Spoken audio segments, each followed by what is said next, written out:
Magandang umaga mga kapuso, andito pa rin po tayo sa Baguio City at tuluyan na nga pong sumikat ang magandang haring araw. At mga kapuso, ramdam pa rin po yung lamig ng kapaligiran dito. At dagdag impormasyon lang po para sa bagyong Basyang. Inaasahan nga pong lalakas pang si Basyang bilang isang tropical storm ngayong araw din. Pero inaasahang hihina po ulit yan bilang isang tropical depression habang tinatawid ang Visayas. Sa ngayon, nananatili po ang banta ng bagyo sa ilang bahagi ng ating bansa.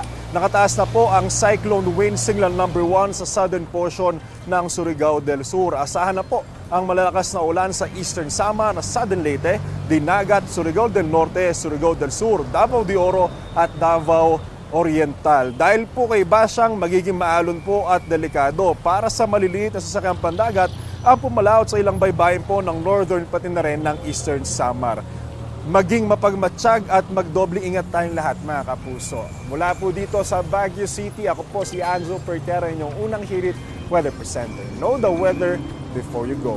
Para park safe lagi, mga kapuso.